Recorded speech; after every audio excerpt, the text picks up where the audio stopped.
La pharmacologie pédiatrique est une discipline complexe, nécessitant une adaptation précise des médicaments pour les enfants en raison de leurs particularités physiologiques et de leur développement rapide. La population pédiatrique se divise en plusieurs périodes: néonatale, nourrisson, première enfance, seconde enfance et adolescence, chacune nécessitant des traitements adaptés. Les prématurés, nés avant 37 semaines d'aménorrhée, présentent des risques de santé spécifiques et nécessitent des soins médicaux particulièrement attentifs dès la naissance. Chez l'enfant, les effets des médicaments, pharmacodynamie, et leur devenir dans l'organisme, pharmacocinétique, diffèrent considérablement de ceux observés chez l'adulte, influençant ainsi la prescription médicale. Les variations pharmacocinétiques chez les enfants incluent des différences dans l'absorption, la distribution, le métabolisme et l'excrétion des médicaments, nécessitant une adaptation posologique. La variabilité pharmacodynamique chez l'enfant est souvent liée à l'immaturité de l'organe cible,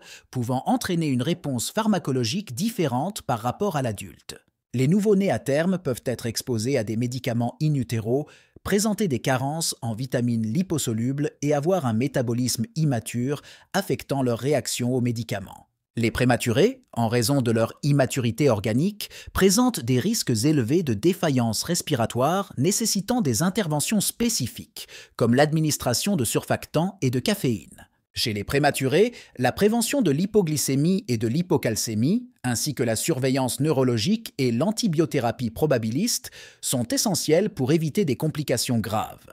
Les besoins médicamenteux et nutritionnels des nouveau-nés et prématurés incluent des interventions pour prévenir la défaillance respiratoire, l'immaturité des contrôles respiratoires et les infections.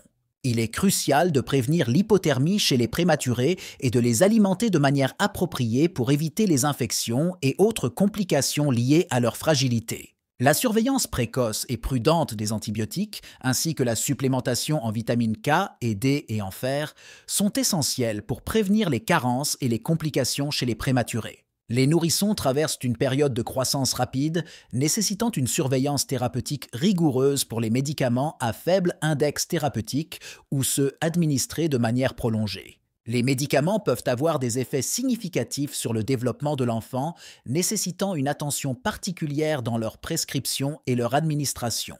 Les effets indésirables des médicaments chez les enfants varient en fonction de l'âge, nécessitant une vigilance accrue dans la surveillance et l'ajustement des traitements. Les règles de prescription en pédiatrie incluent le choix de médicaments avec une AMM pédiatrique, des formes galéniques adaptées et des doses ajustées en fonction de l'âge et du poids de l'enfant. L'adaptation posologique pour les enfants ne peut pas être simplement déduite de celle des adultes.